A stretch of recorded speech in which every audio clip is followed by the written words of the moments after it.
दुनिया में हुई कुछ ऐसी अनोखी घटनाएं जिन्हें आज भी इतिहास का एक अजीब पन्ना माना जाता है और जिन्हें जानकर आप भी हैरान हो जाएंगे। 19वीं सेंचुरी में नीदरलैंड में एक मिस्टीरियस मैन्युस्क्रिप्ट मिली जिसे ओरा लिंडा बुक कहा जाता है। ये बुक एक एंशिएंट फिजियन सिविलाइजेशन का रिकॉर्ड होने का दावा करती है, जिसमें एक लॉस्ट एलियन सोसाइटी का जिक्र है जो थाउजेंड ऑफ ईयर्स पहले एग्जिस्ट करती थी। ये बुक 1867 में कार्लिनिस ओवर डी लिंडा नाम के एक डच नॉवल ऑफिसर के पास मिली थी, लेकिन इसका असल ओरिजिन आज तक एक मिस्ट्री है। इस बुक में एक मैट्रिकल सोसाइटी का जिक्र है जहां महिलाएं रूल करती थी, जो किसी भी नॉन हिस्टोरिकल रिकॉर्ड में नहीं मिलता। कहा जाता है कि ये सिविलाइजेशन 2194 BCE में एक नेचुरल डिजास्टर की वजह से खत्म हो गई थी। कुछ हिस्टोरियन इसे 19वीं सेंचुरी में लिखा गया एक फेक डॉक्यूमेंट मानते हैं क्योंकि इसकी लैंग्वेज और स्टाइल मॉडर्न डच से मिलता है। अब तक ओरा लिंडा बुक को फर्जी बुक माना गया है, लेकिन कुछ अल्टरनेटिव हिस्टोरियन आज भी इसे यूरोप की लॉस्ट सिविलाइजेशन का एक प्रूफ मानते हैं। 18 दिसंबर 2012 को जोधपुर राजस्थान में एक जोरदार धमाका सुनाई दिया। वो इस कदर जोरदार था कि लोगों को ऐसा फील हुआ कि कोई बड़ा एक्सप्लोजन हुआ है, लेकिन जब अथॉरिटीज ने चेक किया तो किसी भी ब्लास्ट का कोई प्रूफ नहीं मिला।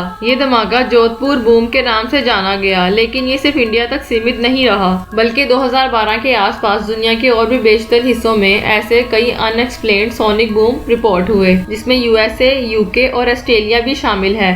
ये एक्सप्लोजन बिल्कुल सोनिक बूम जैसा था। ये तब होता है जब कोई फाइटर जेट या फिर रॉकेट साउंड बैरियर को तोड़ता है, यानी कि वो साउंड की स्पीड से भी तेज चलता है। लेकिन हैरानगी की बात तो ये है कि उस वक्त कोई मिलिट्री एक्टिविटीज नहीं हो रही थी। एयरफोर्स ने भी डिक्लेयर किया कि उनके किसी भी एयरक्राफ्ट ने कोई सोनिक बूम जनरेट नहीं किया है। कुछ लोगों का मानना था कि ये कोई अंडरग्राउंड अर्थक्वेक या फिर टेक्टोनिक एक्टिविटी हो सकती है। एक साइंटिफिक थ्योरी कहती है कि अक्सर एटमॉस्फेयर में सडन चेंज भी सोनिक बूम जैसी साउंड क्रिएट करते हैं। इस घटना से जुड़ी एक और इंटरेस्टिंग बात यह है कि 2012 में मायन कैलेंडर का एंड होने की वजह से लोग ये मानने लग गए थे कि 2012 में दुनिया खत्म हो जाएगी। इस वजह से भी लोग उस इवेंट को इस थ्योरी से जोड़ने लग गए, लेकिन ये सिर्फ एक अफवाह थी। हालांकि जोधपुर बूम अब तक एक अनसॉल्व मिस्ट्री बना हुआ है। इसका अब तक कोई क्लियर एक्सप्लेनेशन नहीं दिया गया। 1996 में लेबनान की एक औरत एक अजीब सी मेडिकल कंडीशन का शिकार हुई। उसकी आंखों से पानी की बूंदें नहीं बल्कि छोटी सी शीशे जैसी चीजें निकलने लगी। हर दिन में 10 से 15 इस तरह की चीजें उसकी आंखों से निकलती थी।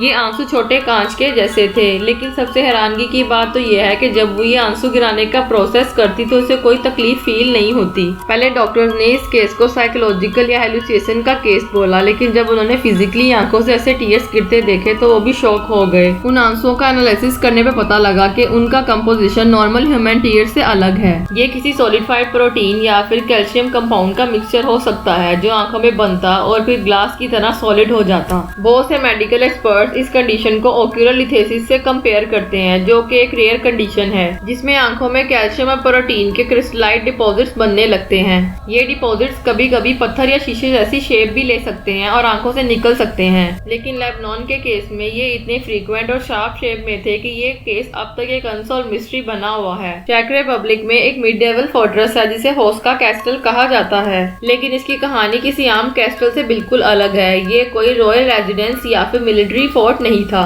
लोग कहते हैं कि ये कोई कैस्टल नहीं बल्कि एक दरवाजा है जो सीधा नर्क यानी कि हेल की तरफ जाता है। ये कैस्टल 13वीं सेंचुरी में किंग ओटोकर II ने बनवाया था, लेकिन इसका लोकेशन और आर्किटेक्चर इसे और भी ज्यादा अजीब बनाता है। ये कैस्टल किसी बॉर्डर या ट्रेड रूट के पास नहीं है, जो कि एक नॉर्मल कैस्टल के लिए जरूरी होता है। साथ ही इसके अंदर कोई किचन, वाटर सोर्स या कोई मिलिट्री डिफेंस स्ट्रक्चर नहीं है। लोग कहते हैं कि इस कैस्टल को बनाने का असल मकसद एक गहरी खाई को सील करना था, जिसे लोग द गेटवे टू हेल कहते हैं। कैस्टल बनाने से पहले इस जगह पर एक गहरी खाई थी जहां से भयानक आवाजें सुनाई देती थी। एक लोकल टेल के मुताबिक जब एक प्रिजनर को इस पिट में उतारा गया तो कुछ ही सेकंड में उसकी चीखें सुनाई दी गई, और जब उसे वापस निकाला गया तो उसके बाल सफेद हो चुके थे और उसने कहा कि उसने नर्क देख लिया है। मॉडर्न आर्कियोलॉजिस्ट ने भी कंफर्म किया कि यहाँ पे एक गहरी खाई थी जो अब कैस्टल के नीचे दब चुकी है। आज भी ये कैस्टल यूरोप के सबसे हॉन्टेड प्लेसेस में से काउंट होता है, जहां आज भी लोग विस्परिंग, घोंसली अपीयरेंस और एरी फीलिंग महसूस करते हैं।